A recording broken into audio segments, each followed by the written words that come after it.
जो हमारे मुसलमान भाई बहनों को आंख दिखाएगा उसे छोड़ेंगे नहीं।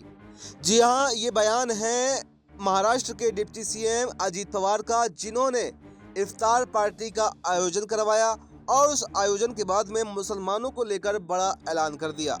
जी हाँ, महाराष्ट्र के उप मुख्यमंत्री और एनसीपी के प्रमुख अजीत पवार ने खुद की ओर से आयोजित इफ्तार पार्टी में मुसलमानों को लेकर बड़ा बयान दिया है। उन्होंने कहा कि भारत विविधता में एकता का प्रतीक है, हमें किसी भी विभाजनकारी ताकतों के जाल में नहीं फंसना है। हमने अभी होली मनाई है, गुड़ी पड़वा और ईद आने वाली है। ये सभी त्योहार भी हमें एक साथ मिलकर मनाने हैं, क्योंकि एक तरफा ही हमारी एकता ही हमारी असली ताकत है।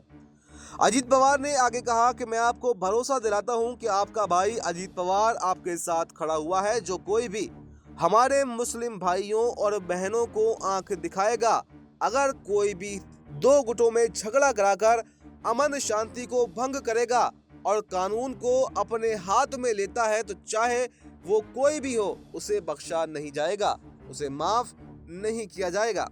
उन्होंने रमजान के महत्व पर बोलते हुए कहा कि रमजान किसी एक धर्म तक सीमित नहीं है, ये इंसानियत, त्याग और आत्मचिंतन का प्रतीक है। ये आत्मसंयम सिखाता है और हमें जरूरतमंदों के दुख दर्द को समझने की प्रेरणा भी देता है।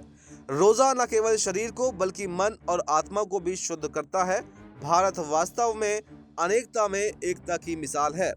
आपको बता दें कि अजीत पवार की इस प्रतिक्रिया को सहयोगी पार्टी बीजेपी नेता नीतीश राणे के बयान पर करारा जवाब माना जा रहा है, जिससे राजनीतिक गलियारों में चर्चाओं का दौर तेज हो गया है। खासकर तब जब महाराष्ट्र में सांप्रदायिक हिंसा कई जगह पर भड़क गई थी। औरंगजेब की कब्र पर मचे विवाद के बाद में नागपुर में भयावह हिंसा का रूप ले लिया था। बीजेपी नेता नीतीश राणे ने हाल ही में कहा था कि छत्रपति शिवाजी महाराज की सेना में एक भी मुसलमान नहीं था। अजीत पवार से राणे की इस टिप्पणी के संबंध में जब सवाल किया गया, तो उन्होंने कहा कि नेताओं को ये ध्यान में रखना चाहिए कि उनके द्वारा सार्वजनिक रूप से दिए गए बयानों से सांप्रदायिक तनाव पैदा न हो। अजीत पवार का यह बयान उस वक्त सामने आया है जब महाराष्ट्र में माहौल गरमाया हुआ है। नागपुर शहर में हुई हिंसा मामला शुक्रवार को 114 लोगों को अरेस्ट भी किया गया है और पवार की इस अपील को सामाजिक समरसता की दिशा में एक महत्वपूर्ण संदेश के रूप में देखा जा रहा है। महाराष्ट्र सीएम देवेंद्र फडणवीस ने भी कुछ दिन पहले नेताओं को भाषा पर संयम बरतने की सलाह दी थी। उन्होंने कहा था कि एक मंत्री के तौर पर हमें एक निश्चित भूमिका निभानी होती है।